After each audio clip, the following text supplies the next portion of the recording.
Olá a todos, sejam muito bem-vindos ao podcast do Matemática Rui.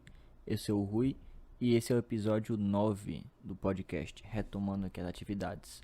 Se você não sabe ou caiu aqui por acaso, esse aqui é um podcast de um aluno de matemática, falando minhas experiências como estudante e compartilhando alguns temas que eu acho interessante.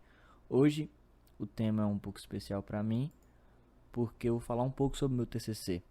Estou em reta final de escrita do TCC, logo mais em dezembro é minha defesa e eu estou um pouco nervoso. Então, nada melhor do que vir aqui ensaiar, já que a apresentação vai ser online, vir ensaiar para um público de matemáticos ou interessados pela entusiastas interessados pela área sobre matemática. Meu TCC é intitulado Uma breve introdução à teoria da lineabilidade. Roubei o título daquele famoso livro do Stephen Hawking, Uma breve introdução ao tempo. Mas se ele quiser, ele venha questionar os direitos autorais. Meu TCC basicamente é o meu projeto de iniciação científica de C de 2020 e 2021, que se chama, que é o projeto de lineabilidade, teoria da lineabilidade. E lineabilidade basicamente é, a grosso modo, assim, bem grosso mesmo, buscar linearidade em ambientes caóticos. E o que seria um ambiente caótico para matemática? É um ambiente altamente não linear. Parece brincadeira, mas em matemática, linearidade é uma propriedade muito importante para você conseguir trabalhar em espaços vetoriais. Porque lineabilidade basicamente é você somar duas coisas, sei lá, imagina você está num aquário. Quando você soma um peixe com outro peixe, eles continuam no aquário. E quando você multiplica, sei lá, um grão de areia do mar com um peixe, ele continua no oceano. Então, os objetos que você está somando e multiplicando por escalar, eles continuam dentro do espaço. Eles não saltam, não voam para fora desse ambiente. E a abundância de ambientes lineares, ela é bem relevante. Mas de ambientes caóticos, não lineares, eles muitas vezes aparecem problemas e não dá para contornar ele. Não dá. Um exemplo muito bonito, mas não trivial, é o exemplo dos espaços de sequência, espaço LP e LQ, que quando você faz a união lá de uma arbitrariedade lá, sei lá, se eu não me engano, é de 0 ao númerozinho que você escolher até o próximo número, sei lá, 1 menor que Q, menor que P. Isso quando você tira o espaço das funções LP, esse ambiente é altamente não linear, ou seja, quando você pega sequências daquele tipo e soma, pode não cair lá, do mesmo jeito para o produto por escalar. E dentro desse espaço, graças a essa teoria, você consegue ainda um espaço vetorial de uma dimensão muito grande, coisa assim que não cabe na nossa imaginação, fica difícil imaginar.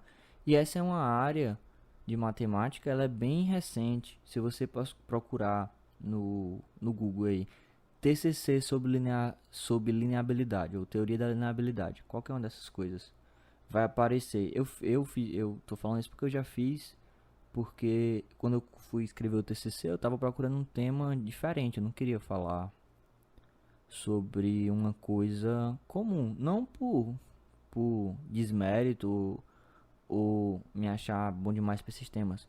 Não, eu queria ver uma coisa diferente do que eu vi na graduação. Por exemplo, eu não queria falar de espaço métrico, embora seja um assunto riquíssimo dentro da graduação de matemática, onde a gente vê em vários cursos, a gente desde sempre, desde cálculo 1, vê espaços métricos, mas eu queria algo mais menos tangível para mim, que eu conseguisse estudar, não entender e ir atrás, porque basicamente é assim que se faz matemática, é estudando. E por causa dessa profundidade nesse assunto, eu acabei me ausentando. Acho que o último podcast é de julho, então 3 meses. É exatamente isso, acho que é 24 de julho. Tô gravando no dia 24 e vai ao ar no dia 24 também, nesse domingo. E faz exatamente 3 meses. Então, o último foi lá em julho e eu tô gravando só agora. Realmente ele exigiu muito do meu tempo, principalmente por causa da última sessão. Eu vou dar uma explanada nele em linhas gerais, mas principalmente por essa última sessão que eu basicamente não estava conseguindo pegar o feeling da coisa. Eu acho que ainda não peguei, mas já tá bem melhor. Porque o feeling nada mais é do que você sentir, talvez você não tenha entendido, mas você sentir que aquilo faz sentido. Sei lá, se eu te falar que 1 mais 1 é igual a 2, você fala, é realmente. Porque é uma coisa que você já viu tanto que quando só de falar você já acha normal. Não é que você entenda o que isso quer dizer. Porque talvez não tenha entendido ainda. Mas já deu uma melhorada.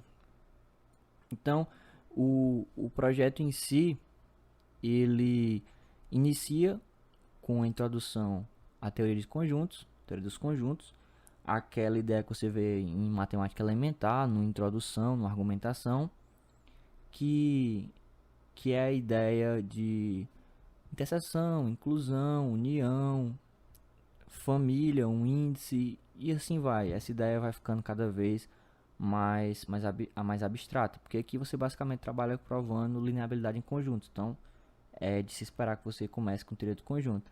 Dentro da teoria do conjunto tem uma parte muito interessante que se chama cardinalidade, que é essa parte do enfoque. Os resultados envolvem cardinalidade. Cardinalidade de um conjunto é de um conjunto finito, a grosso modo, é a quantidade de elementos que o conjunto tem. Se o conjunto é formado por 1, 2, 3, 4, 5, a cardinalidade desse conjunto é 5. Só que quando você olha para a cardinalidade, por exemplo, dos números naturais, que não faz sentido, porque nos naturais tem infinitos números, então a cardinalidade é infinito. Então vamos supor que a cardinalidade seja infinito. Aí você olha dos números inteiros, é infinito. Então a cardinalidade é infinita. Aí você olha os racionais, mesma coisa. Só que tem um problema. Qual infinito é? Por que perguntar assim? Porque assim, a gente está trabalhando com a ideia de tamanho, do tamanho desse conjunto. E quando você fala infinito, infinito é uma coisa tão abstrata que você não consegue atingir. Ela é intangível. Né? Infinito é uma coisa que você nunca vai chegar lá. A gente trata infinito com naturalidade às vezes, mas é ser muito hiperbólico, é exagerar demais. Porque o infinito em si é uma coisa intangível. Então, quando a gente está falando de cardinalidade desses conjuntos, a gente precisa melhorar nossa teoria. Então, o que a gente faz? Bem, o que acontece é que a cardinalidade, de maneira geral, se generalizando, ela é dada através de funções. Ou seja, a gente diz uma cardinalidade de um conjunto é igual, por exemplo. O conjunto A tem cardinalidade igual ao conjunto B. Independente do número de elementos, independente de quem seja o conjunto. Se existe uma função objetiva de A para B. Quando a gente fala que a cardinalidade de A é menor do que a cardinalidade de B, a gente troca para uma função injetiva. A gente consegue mandar todos os elementos de A uma única vez em B, sem depender aí de B. Para ser maior, para ser menor ou igual à cardinalidade do conjunto, tem que acontecer isso. O conjunto menor ou igual, a gente tem que traçar uma função injetiva de A para B. Quando a gente fala de maior ou igual, a gente troca para sobrejetiva. E assim a gente continua essa brincadeira até não ter mais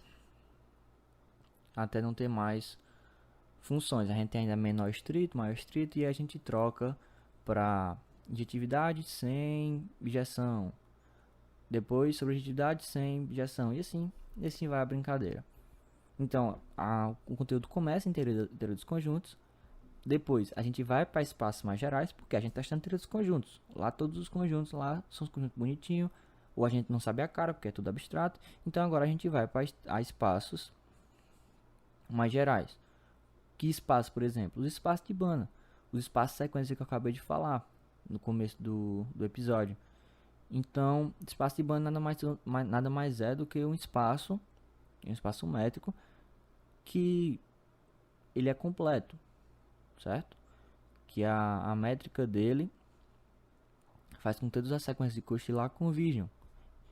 Isso aí, tô falando muito tecnicalidade, mas talvez dependendo de como eu sentir aqui, eu diminuo. Mas acho que tudo bem até isso. São espaços de banda, são espaços que são bem gerais. Você conhece espaço de banda, você conhece a reta. A reta é um espaço de banda, um espaço completo. E tem outros espaços muito maiores, como o espaço de Lebesgue, espaço de sequência, que são espaços de dimensão infinita. São espaços que a dimensão dele é realmente muito grande. E aí é que entra a ideia de cardinalidade. A gente vai acabar dizendo que espaços desse tipo tem dimensão tal, dimensão igual dos naturais, dimensão igual da reta, dimensão igual a das funções sobre as funções na reta e assim por diante. A cardinalidade dos naturais a gente chama de Aleph zero, que é Aleph é a primeira letra grega. Depois de Aleph zero a gente tem Aleph 1, Aleph 2 e assim vai. Depois a gente passa para o contínuo. Óbvio que tem muito mais além desse, né? Mas tem o contínuo também, que é a cardinalidade da reta. Tem o 2 elevado a Aleph zero, que é igual ao contínuo. É uma prova bem bonita, até você construir uma função objetiva para mostrar isso. Tem o 2 elevado a C, que é 2 elevado ao contínuo, que também é um espaço muito grande. E a gente continua brincando de aumentar esse espaço. Em seguida, a gente busca uns resultados muito marcantes que precedem a teoria da lineabilidade. Vê, a teoria da lineabilidade, ela é propriamente, assim, ela aparece em artigo com esse nome, lineability. A primeira vez em 2004 num artigo do Aaron, acho que é Aaron Smith. O primeiro nome dele é Aaron, um cara bem famoso da lineabilidade. E aparece em 2004, ou seja, a gente está em 2021. São apenas, quantos anos? Minha matemática está muito ruim, 2004, 17 anos. Então é uma teoria bastante recente comparada a coisas que você vê, por exemplo, cálculo fundado lá por Newton e por Leibniz, acho que é de 1600. É uma coisa muito mais antiga e ainda assim é estudada muito a fundo. Essa teoria é uma teoria de agora, desse século. Então, se você pensar, é uma teoria de menos de 20 anos, é uma teoria que cheira a tinta fresca. Por isso que ela está, vamos dizer assim, na moda dentro da análise funcional. Os resultados marcantes que vêm antes da teoria da lineabilidade são Monte de Weierstrass, uma prova bem interessante da densidade, ou seja, da relevância do conjunto de todas as funções contínuas em toda parte. Resultado bem interessante, são contínuas a parte e diferenciáveis em nenhuma parte. A gente vê um resultado bem legal sobre funções sobrejetoras ou sobrejetivas em toda parte e, como é comum, as curvas de Peano, que são curvas, imagina a seguinte situação, eu vou falar mais à frente, mas é como se você conseguisse uma função da reta no R2, isso você pode sair aumentando as dimensões, mas uma função de uma retinha do espaço unidimensional para o R2, que essa função unidimensional preenche todo o espaço bidimensional. Isso é, nossa senhora, a cabeça explode. E depois a gente finaliza o estudo com foco em resultados de lineabilidade no espaço de sequência, espaçabilidade também, e da mesma forma nos espaços de Lebesgue. É uma teoria bastante rica, mas que tem um fundo, um background assim muito grande. Então, noções preliminares. O que é que eu tive que estudar e o que é que eu indiquei aqui para estudar para você ter um bom TCC, uma boa leitura. É como se fosse um filme da Marvel. Tem uns filmes antes que você precisa ver para fazer sentido.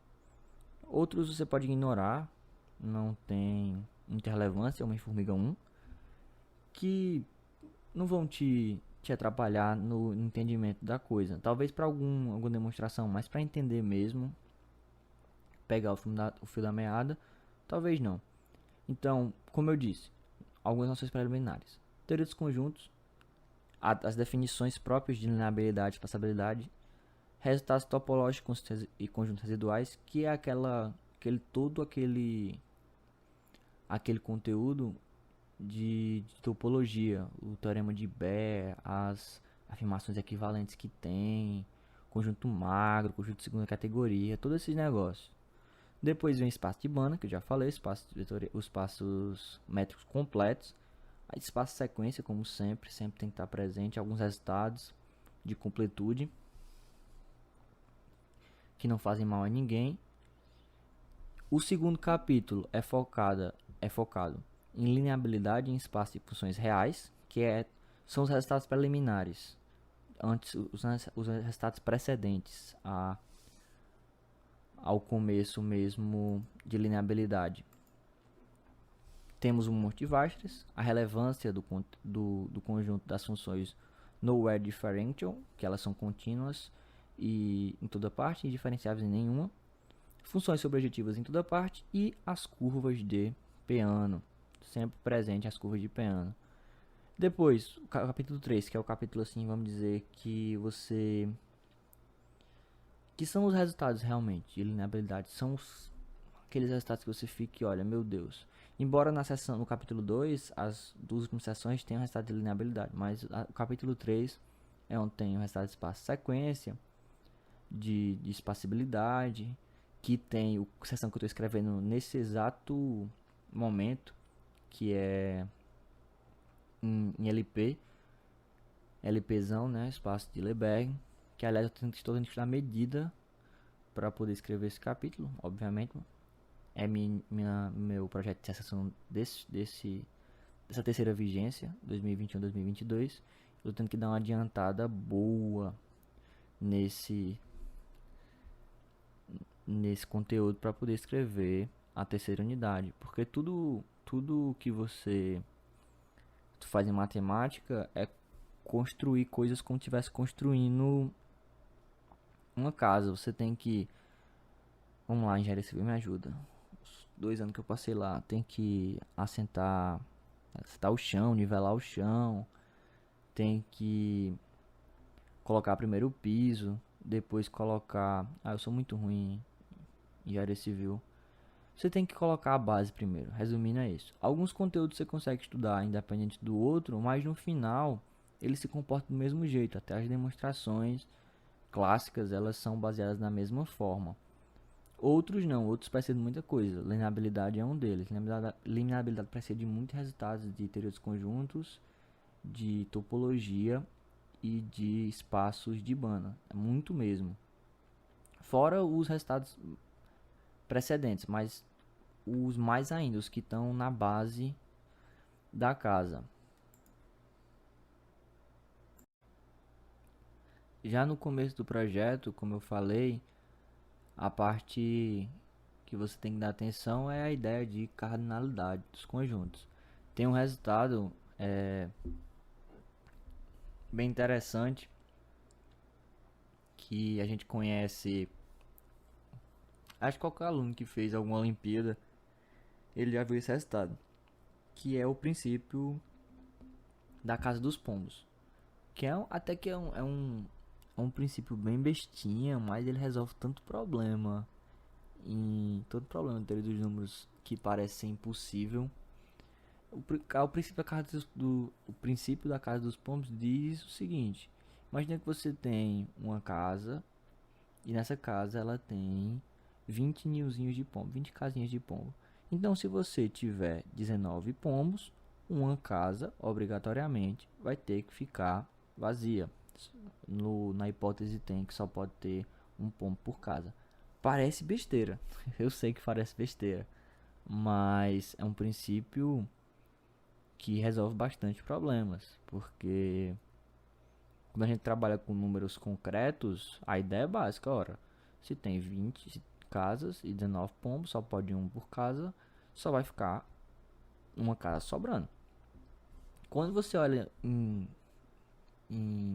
infinito, para uma quantidade infinita de casas, a coisa ela muda de parâmetro. O seu parâmetro são coisas que você consegue contar. E pombos e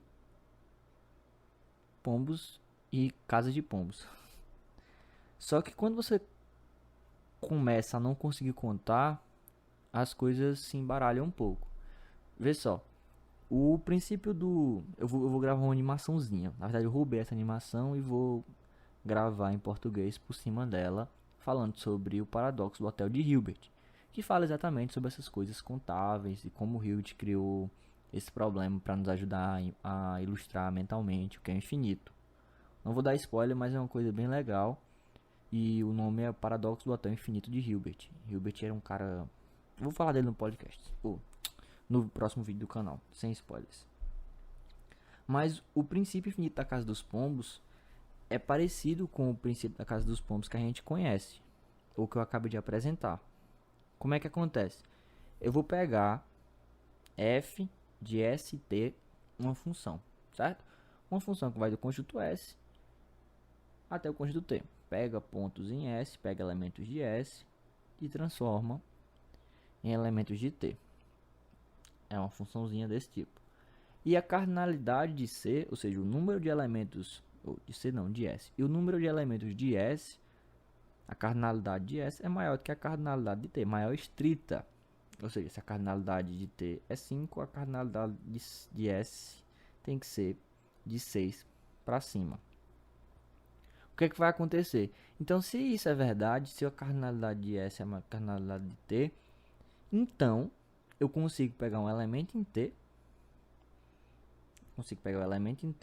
que quando eu jogo a pré-imagem, ou seja, quando eu jogo menos F em T, para olhar os elementos do conjunto de volta, eu tenho que esse conjunto é infinito.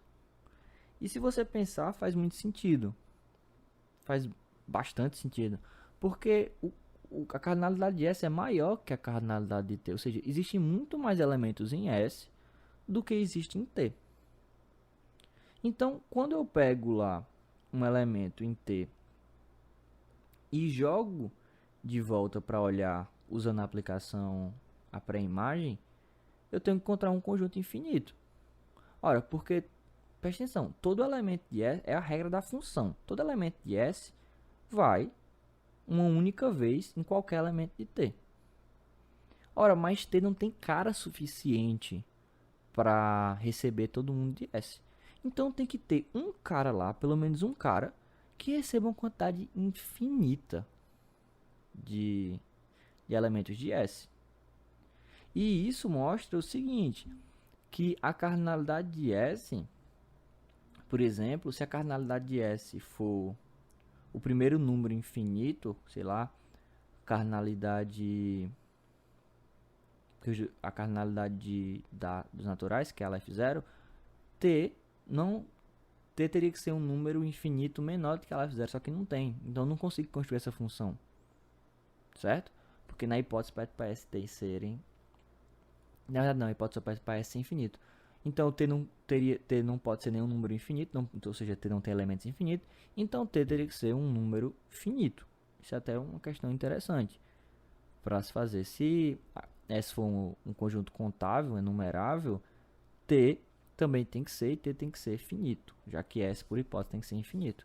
Então, esse princípio dos pombos aí, com o nome bonito, princípio dos pombos, infinito, ela dá, esse princípio aí dá uma ideia, ele generaliza a ideia do princípio da casa dos pombos para números finitos, para elementos que a gente consegue contar. E é até bom falar isso porque os números naturais eles são contáveis. É daí que sai a definição de um conjunto sem enumerável, enumerabilidade. E existem conjuntos que não são enumeráveis, que você não consegue contar. Não dá para existir 3,14 patos. 2,71. Isso eu estou falando dos números transcendentais, né? Os números irracionais que fazem parte da reta. Não dá para você contar essas coisas. Essas coisas, elas fazem parte dos conjuntos não enumeráveis, dos conjuntos que não tem, a gente não consegue contar. Outro resultado bem interessante, tô falando muita palavra interessante, mas o resultado ele é. Eu vou falar um resultado bem legal, pronto. O resultado bem legal é que você pegar duas bases, o que são duas bases? É a forma que você consegue escrever o conjunto, é tipo os tijolos do conjunto. É as células de como você consegue escrever o conjunto. Sabe quando você aprende álgebra linear, a base do conjunto, a base de Hamel, um conjunto LI, essas coisas aí, o conjunto gerador. Então, quando você tem duas bases, quaisquer duas bases de um espaço vetorial, ela possui tem que ser de um mesmo, tá? Ela possui de um espaço vetorial V, elas possuem a mesma cardinalidade. E mais uma vez um resultado que faz sentido, porque pô, o conjunto é o mesmo, só está mudando os tijolinhos, mas ainda precisa da mesma quantidade de tijolos para construir o conjunto. Outra parte importante do projeto é lembrar o que é conjunto ser lineável. Conjunto ser lineável nada mais é do que quando você, que nem todos os conjuntos têm um vetor nulo, né? Tem o zero lá. Então, na definição para ela ficar boa, a gente diz que um espaço ele é um subconjunto, perdão, ele é lineável.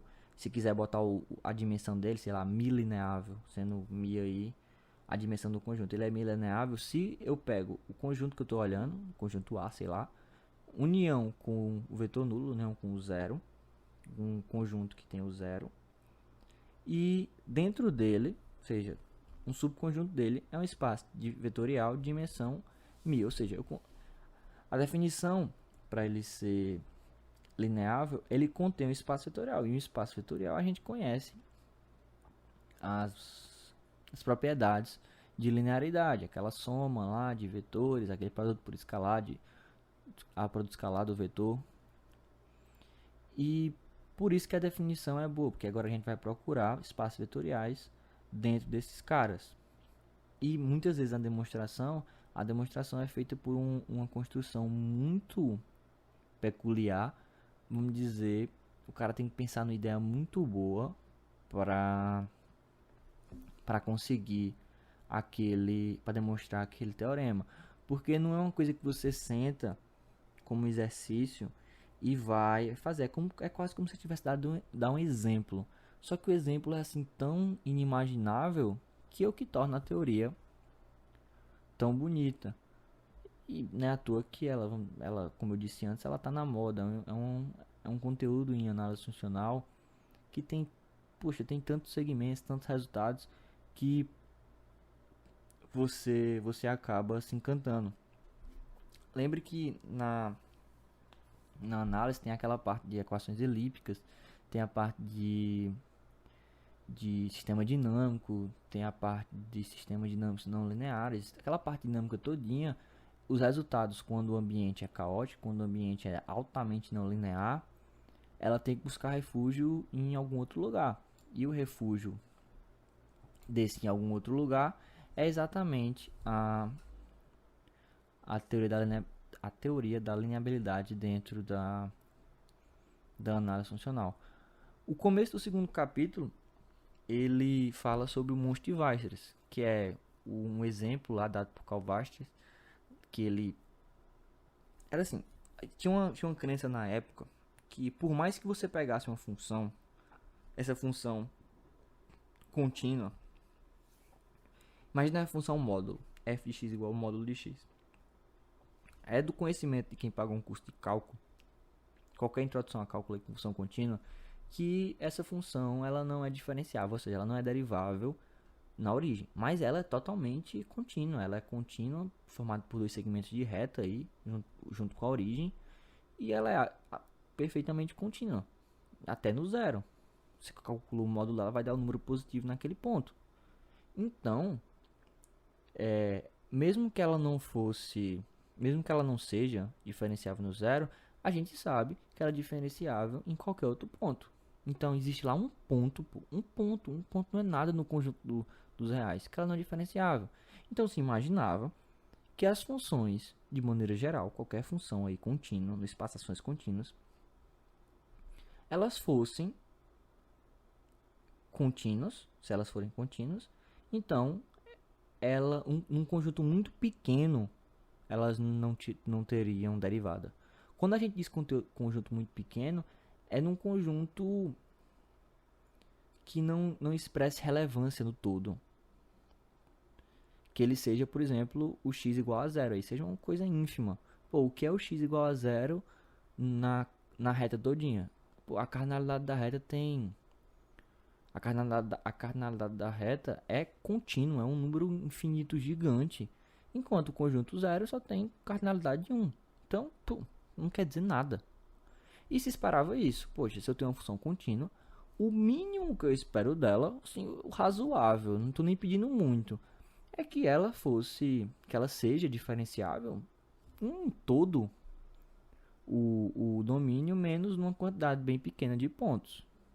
E aí Vastra, isso para todas as funções. Aí Vastra foi lá e disse, ó, rapaz, tem essa função aqui, ó, eu consegui montar ela, eu sou um cara bem perspicaz e consegui montar ela. E ela é uma série de cossenos.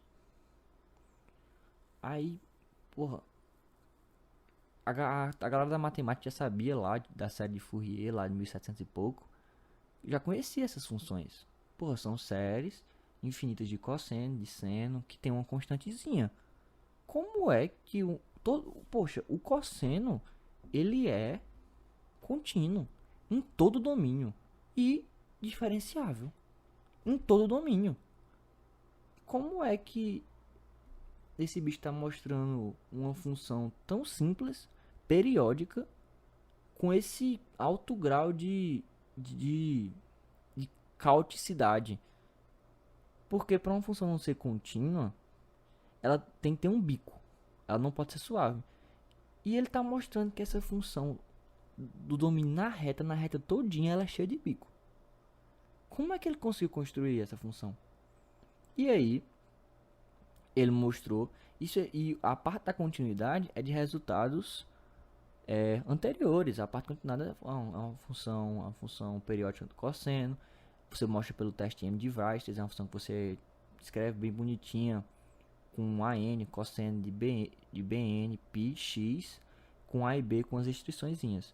Você mostra pelo teste M de Weierstrass, até o nome dele, o nome do teste, mas que ela é contínua. E a parte da continuidade não é um problema. Você mostra que ela é contínua em todos os pontos da reta. A parte da diferenciabilidade, ou dela ser derivável, é que é uma coisa bem complicada. Não pelo conteúdo em si, não, o conteúdo não é difícil, é conta. Ele realmente mostra na mão, pegando duas sequências bem ajeitadinhas, que ele pega uma tendendo para um lado e outra tendendo para o outro, do ponto x0, que ele quer calcular a derivada, e mostra, ó, de um lado dá infinito aqui, quando eu tendo para esse lado, e do outro também dá infinito, e aí? Não é. E aí, ele conseguiu exibir esse tipo de função. Outros vieram antes de Weierstrass, mas esse exemplo foi apresentado numa academia de matemática, como se fosse, sei lá, uma reunião, assim, uma palestra, tipo como se faz hoje essas lives no YouTube. Foi tipo isso que ele fez. E realmente foi um choque para a sociedade. E como eu disse, outros vieram antes dele. Bolzano exibiu um exemplo, Selye usou outro, Riemann exibiu outro. E são exemplos de funções bem próprias. Elas são bem difíceis de ser encontradas, porque você monta esse tipo de função. Não é uma função que você espera que apareça na natureza. Quando, por exemplo, quando você está aprendendo seno e cosseno, sempre tem aquele exemplo das ondas do mar, das ondas da física. E, poxa, faz sentido, elas são funções da natureza. Só que esse tipo de funções não. Esse tipo de funções que você mexe muito para dar certo, elas são funções características desse tipo de problema. E aí, a pergunta natural é, poxa, se essas funções são tão difíceis de ser achadas, Será que a gente deve se preocupar com elas? Porque se elas são tão exóticas, não tem importância. É aquele negócio da relevância, lembra? Que eu falei no começo? Que, pô, se o conjunto não é relevante, ele não me interessa. E o que é ser relevante? Ele tá em maior número, em maior quantidade. Lembra que agora a gente tá falando, não é uma quantidade contável. É uma quantidade em sentido de conjunto, de tamanho de conjunto. Por exemplo, se você olhar os reais, a relevância dele, olhando, comparando com os naturais é insignificante, é nula perto deles. Porque um é contável e o outro não é. Então existe muito. Pra você ter ideia, o intervalo 0,1, 0,1 0,1 sobre 1 bilhão é maior do que o conjunto dos números naturais. Porque cada intervalinho desse é não inumerável. Cada intervalinho desse é maior do que os naturais. Então esse é o tipo de relevância que a gente está falando. Tudo bem? Esse é o tipo de quantidade que a gente está falando. E quando a gente fala do espaço dessas funções que o monstro de Weierstrass mora, que esse monstro aí, essa função de Weierstrass, ela mora dentro de um espaço. Ela tem a casinha dela. E a gente quer saber qual o tamanho da casa dela comparada com o tamanho da casa das funções que a gente conhece, das funções contínuas em toda parte e que tenha pelo menos um ponto de derivada. E tipo, se a gente pensar, todas as funções que a gente conhece são desse tipo. São funções contínuas e que não tem derivada em pelo menos e que tem derivada pelo menos em um ponto. Essa é a maior parte das funções. E aí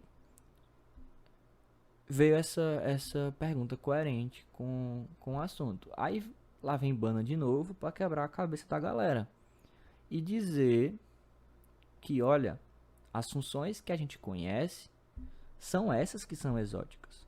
As funções que a gente tem contato, que fazem parte da nossa vida, que a gente aprende no ensino médio, que a gente aprende em cálculo 1, que a gente leva mais à frente a nossa vida todinha, que a gente vê no dia a dia, para quem mexe com qualquer coisa da área de exatas, vê função logaritmo a rodo, vê função seno cosseno a todo momento, dorme com elas. Então, poxa, essas funções conhecidas que são exóticas, elas que são diferentes. As funções comuns são as funções contínuas, mas que não tem derivada em nenhum ponto. E aí, como eu disse, Banner mostrou a densidade, ou seja, o espaço dessas funções, nowhere different functions, é denso no espaço das funções contínuas em geral. Ou seja, esse é o espaço relevante. E em compensação, o complementar dele tem o interior vazio. Ou seja, é magro. Em matemática a gente diz um conjunto não tem muita relevância, ele é magro. Quando ele no espaço completo, quando ele tem interior vazio. E aí o resultado, ele mais uma vez é bem construtivo. A gente mostra uma série de passos, são 4 passos, eu fiz com 4 passos. Essa demonstração aqui está numa dissertação de mestrado lá de Uberlândia, orientado pelo professor Vinícius, tem palestra dele no YouTube. E a demonstração é dele, eu peguei no trabalho dele, uma demonstração que no livro do Elon tem ela bem resumida, mas no livro dele, na dissertação dele, tem bem explicada. E eu gostei muito dessa demonstração porque ela o rico dela é uma matemática muito grande, mas ela exige muita visão geométrica. Então eu consegui fazer a ideia geométrica muito se gabando mesmo, muito bem feita no TCC. Então tá muito bem descrito o processo que ocorre esse resultado. Em seguida, nessa mesma sessão na próxima sessão do capítulo 2 ainda, a gente dá uma olhada nas funções subjetivas em toda parte. Que é uma função subjetiva em toda parte, ela é uma função muito incomum se você pensar. É uma função que quando você aplica, você pega um conjunto, um intervalo, uma função da reta na reta. Pega o intervalo da reta, o intervalo AB. Quando você calcula o f de AB, o f do intervalo, ele percorre a reta todinha. Sabe quando você faz uma função constante, que ela é um traço só, você passa um traço e ela percorre a reta todinha? Só que nesse caso, eu estou pegando um intervalo e ele é sobrejetivo, ele cabe na reta por completo. Quando você pega o f do intervalo, ele dá toda a reta. E tem um exemplo explícito aqui no trabalho, é feito a partir do conjunto de Cantor. Mais uma vez é um exemplo bem específico, mas usa composição de funções e vale a pena ver. A construção é muito bonita e de fácil entendimento, porque só envolve funções, não tem nada demais, é função e o conjunto de Cantor. E aqui tem explicando direitinho o que é o conjunto de Cantor, então não tem preocupação. O primeiro resultado de lineabilidade que aparece é nessa seção e mostra que o espaço dessas funções que são everywhere surjective, ou seja, sobrejetivas em toda parte, quando você pega o intervalo e ocupa a reta todinha, ele é 2c lineável, 2 elevado a c lineável, ou seja, dentro desse espaço tem um conjunto, dentro desse espaço unido com o vetor, o conjunto unitário só com zero, é até redundante, né? O vetor unitário com zero, só não faz sentido. Dentro desse espaço unido com zero, existe um espaço vetorial, ou seja, existe um espaço que tem linearidade, dimensão 2 elevado a c lineável. Só para você ter uma ideia, a cardinalidade da reta é c, é contínua. E esse espaço tem dimensão maior do que essa cardinalidade. Só para você ter uma ideia, a cardinalidade do conjunto das funções, todas as funções que você imaginar, da reta na reta, tem cardinalidade 2 elevado a c. E esse espaço vetorial, esse conjunto aí, cabe dentro dele um espaço vetorial que possui uma base igual à cardinalidade de todas as funções da reta na reta. E se você pensar, o conjunto das funções everywhere surjective, das funções que são da reta na reta, mas que tem essa propriedade, ou seja, que todo o intervalo que você pegar quando você aplicar em f ocupa a reta toda, está dentro do conjunto de todas as funções da reta na reta. Então, é como se eu dissesse que eles têm o mesmo tamanho, eles têm a mesma dimensão nesse caso específico. E agora a gente passa para as curvas de Peano. As curvas de Peano eu dei uma esquentadinha nesse assunto no resumo. E a curva de Peano, olhando da reta no R2, é você preencher exatamente essa ideia, você preencher um espaço com unidade a menos, no caso espaço euclidiano, e você preencher o espaço que é maior, com unidade a mais, com dimensão a mais, completo por esse espaço menor. Ele, como é que se diz? Parece ser uma coisa bem simples de fazer, né? Ora, é só você pegar uma função da reta no R2 que ela seja como se fosse preenchendo um quadrado. Mas não é simples fazer isso. Tanto é que nesse trabalho eu não pude demonstrar porque não pude demonstrar a curva de Peano, que é tipo uma função, a gente considera isso como verdade. Aqui é como se fosse um axioma, a gente pega uma função i no intervalo i até o i quadrado, que é o intervalo do R2, e a gente diz que ela é a curva de Peano, que ela é a curva que obedece a essa ideia de ocupar espaço.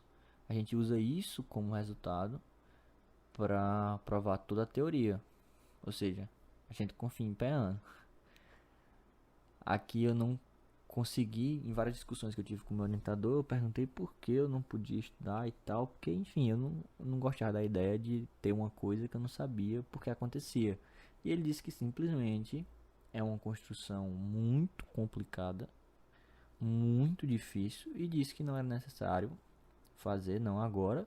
Quem sabe aí eu posso estudar no mestrado, no doutorado da vida, não sei em que nível ela está, e nem consegui encontrar a demonstração dele.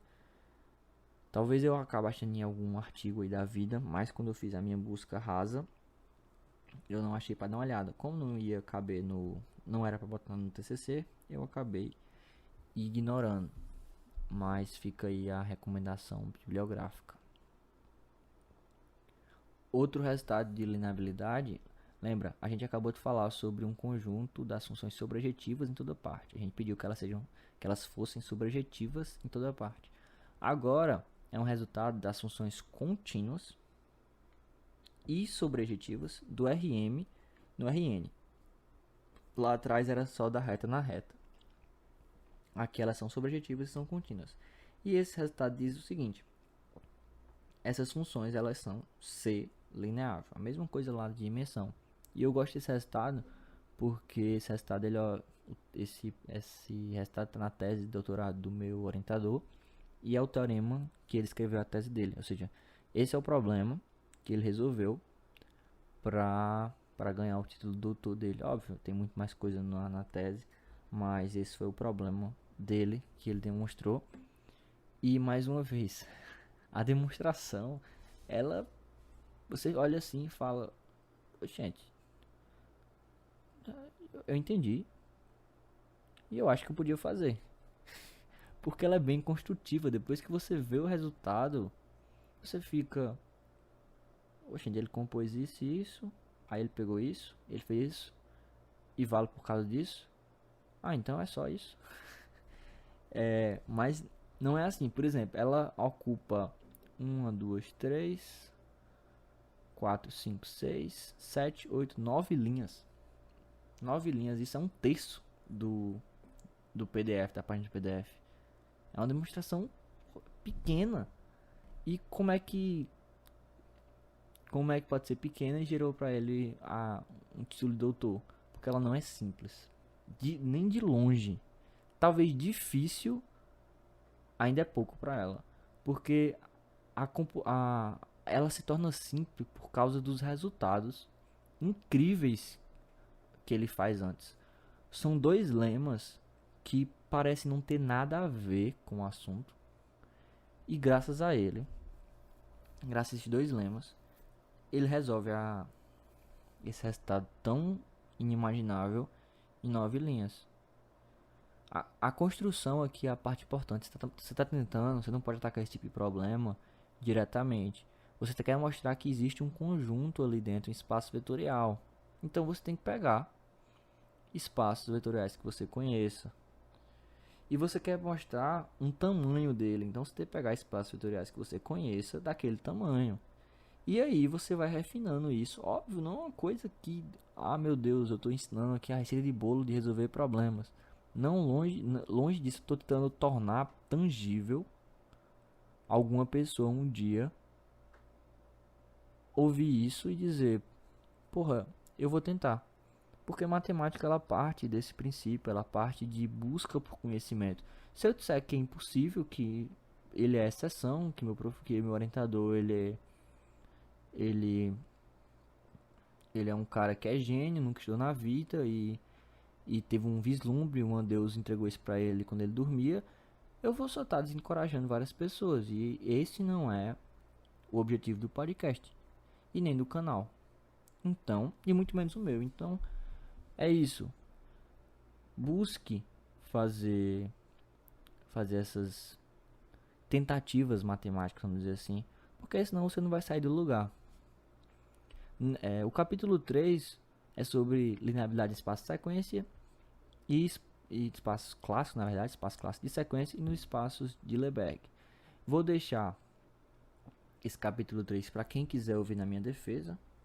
Talvez ela seja no YouTube ou no Meet, eu compartilho o link, mas eu vou deixar porque O podcast já está muito grande e essa parte aqui, ela é muito técnica. Eu não sei se eu vou conseguir, se eu conseguiria explicar ela de um jeito mais simples, porque envolve muito conceito de sequência LP, sequência LQ, de duas demonstrações anteriores, e tem a parte ainda da última sessão que eu não terminei de escrever, então não faz sentido falar dela, que é a de Espaço de Leberg. Por fim, vamos ao quadro Matemática Não É Só Conta. Taca-lhe a vinheta, editor. Se você não sabe o que é o quadro Matemática Só Conta, Matemática Não É Só Conta, eu vou explicar aqui. Lá no meu Instagram, @matemáticarui, vocês podem mandar perguntas, comentários, textos, enfim, o que vocês quiserem via direct, com um pseudônimo ou pedindo para eu ler o seu nome, não tem problema. Sua identidade será preservada, a menos que você queira que ela seja revelada. E a primeira pergunta é da Martina Vlati. Oi, Rui. Você demorou muito para escrever seu TCC?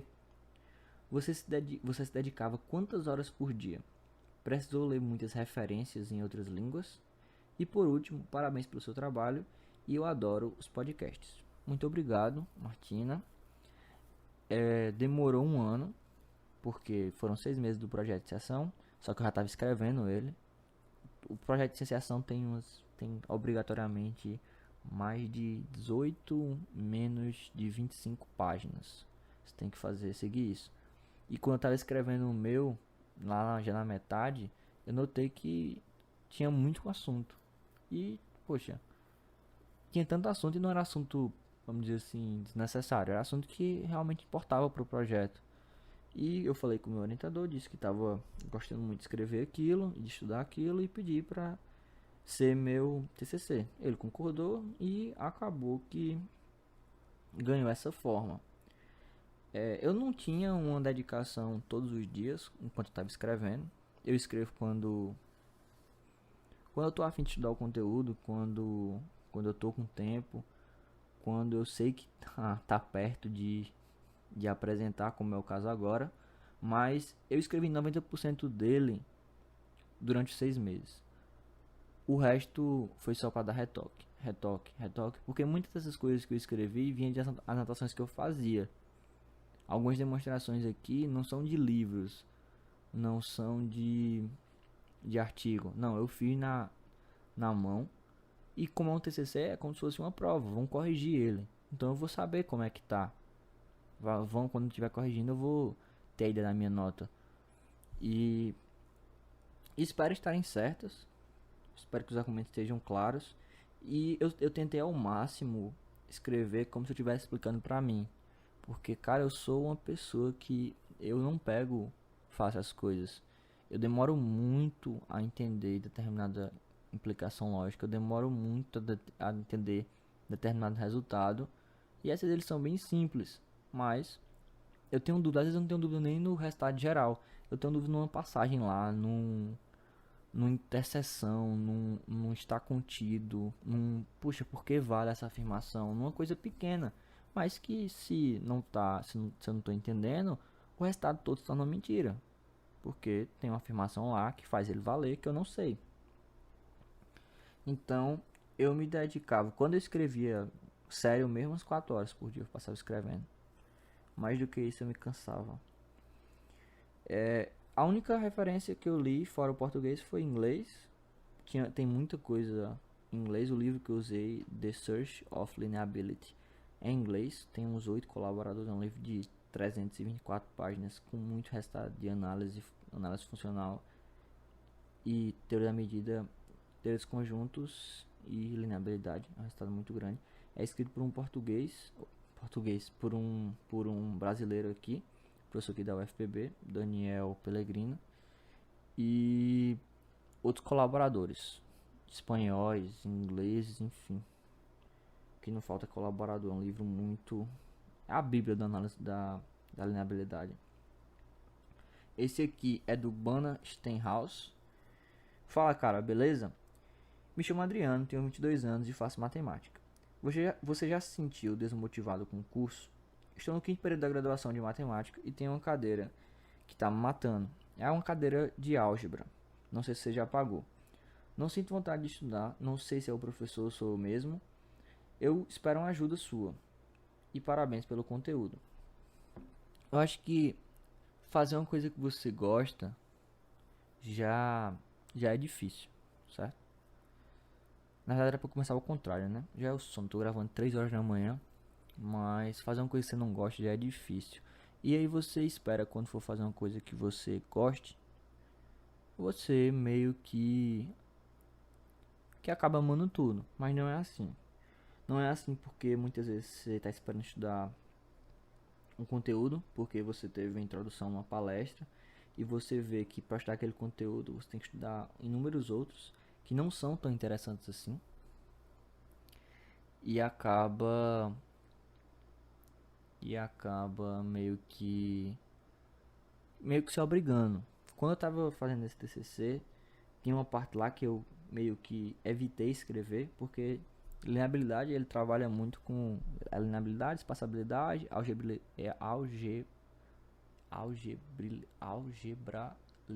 algebralidade e obviamente não está falando, né? Trata de álgebras. E álgebras é uma estrutura parecida com a estrutura que tem-se em espaço vetorial, só que mais complexa. E eu não gostava.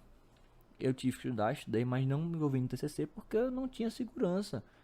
É um assunto que não me traz segurança, exatamente porque na cadeira de álgebra eu sou regular. Eu não sou espetacular e também não sou nem bom em álgebra. Eu estudo, acho as teorias muito interessantes, mas eu não gosto. Não gosto. Tive um professor de álgebra nessa pandemia. Acabou que foi uma cadeira que foi a minha cadeira da pandemia, então meio que eu tava me acostumando a como pagar e também não tava gostando. Tô com agora outro esse semestre. Tô adorando as aulas dele. Ele faz tudo bonitinho, explica como se a gente fosse deficiente. Isso nem pode falar porque é errado, é politicamente correto. Ele ensina como a gente se fosse bebês, sabe? Jardim da infância, assim pode falar. Jardim da infância. E eu gosto da aula dele, mas eu não gosto do conteúdo. Então algumas vezes você tem que engolir aquilo. E lembre, se você está pensando em seguir uma carreira acadêmica, você vai se deparar com álgebra mais de uma vez. Então é bom, pelo menos, se você não gosta, você pegar as principais coisas. Porque se você vai ter que usar em algum momento. E você não se torna professor muito bom, se você não tiver uma boa compreensão, não vou dizer de tudo, mas das coisas importantes. Você tem que saber olhar para o resultado e dizer o significado por trás dele. Óbvio, não precisa saber demonstrar tudo, ninguém é uma máquina. O que você precisa saber é explicar aquele conteúdo. Tem um professor que eu não gosto dele, mas ele fala uma coisa muito certa. Você tem que estudar o conteúdo e saber explicar para qualquer pessoa, em qualquer nível social.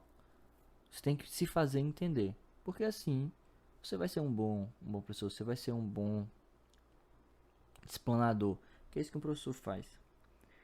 Essa aqui é da Uma Maníaca por Matemática. Oi Rui, tudo bem? Tenho 25 anos e estou começando o mestrado. Você já pensou em fazer? Ainda não sei bem o que quero escrever na minha dissertação de mestrado, mas me interessei muito pelo seu TCC. Esse assunto de lineabilidade me chamou a atenção e talvez eu vá mais a fundo em busca de novas informações. Abraço e continue com os podcasts. Bem, primeiro tudo mais ou menos. Tô com muito sono. Espero que esse episódio valha a pena. Mas sim, eu estou pensando em fazer mestrado. Na verdade, a prova eu apresento o TCC e o resultado do mestrado sai antes de eu acabar de apresentar o TCC. É agora em novembro. Então vou fazer a prova, espero que eu passe. E eu também não sei o que eu quero escrever na minha dissertação, não faço a menor ideia. Espero que as cadeiras me ajudem a ter assuntos que eu me interesse. Mas não se preocupe com isso não, é uma construção. Você está começando agora, então você vai ver muita coisa ainda que vai abrir seus olhos. Esse aqui é do Leberg. Oi Rui, sou aluno de matemática da Universidade Federal da Bahia. Salve Bahia! E quero saber se você tem algum livro especial de matemática que você leva para a vida. Eu adoro livros de ficção, mas não consigo me interessar por livros da área de matemática. Algum conselho? Bem, o livro que eu levo para a vida de matemática se chama Resolvendo Problemas de Matemática, do Terence Tao. É um rosinha. Eu sorteei uma versão dele no primeiro e único sorteio que teve no Instagram até agora. E é um livro muito bom porque ele é escrito por um cara de 15 anos. Na época ele tinha 15 anos. Hoje ele é ganhador do Medalha Fields. Tem livro aí a dedo, a rodo, quer dizer, escrito. E, poxa, eu gostei muito porque é um livro que ele não resolve apenas problemas. O título é esse, mas ele não resolve. Ele conversa com você sobre as ideias que ele tem para resolver certos problemas e de como você deve abordar problemas. Tem um podcast aqui no canal, Como Abordar Problemas, acho que é o episódio 8, e eu me baseei muito nesse livro. Ele não dá uma receita de bolo, ele te dá informações que vão, vão fazer amadurecer em relação a problemas em matemática. Adoro livros de ficção, mas não consigo me interessar por livros da área. Algum conselho? Leia livros que você gosta de ficção. Leia, puxa, Alice no País do Panto. Pô, quer melhor livro de ficção do que uma versão de Alice no País da Maravilha preso no mundo subatômico? Não tem melhor não, porque além de você se acostumar com essa ideia de ler coisas do mundo acadêmico, você vai estar inserido num ambiente, no caso a ficção, que te interessa. Vai ter os elementos fantásticos e os elementos teóricos para te ajudar nessa caminhada. Depois você vai aumentando a quantidade, o volume, ou não. Acho que ler livros em geral já é um grande feito. Ler livros sobre a área que você tá, poxa, você já lê tanto material acadêmico, não precisa se forçar a esse se você não gosta. É isso, pessoal, eu vou ficando por aqui. Eu acho que eu me alonguei demais, mas acho que é merecido porque é a volta do podcast. E quero gravar mais um até a defesa do meu TCC, porque eu quero manter essa regularidade.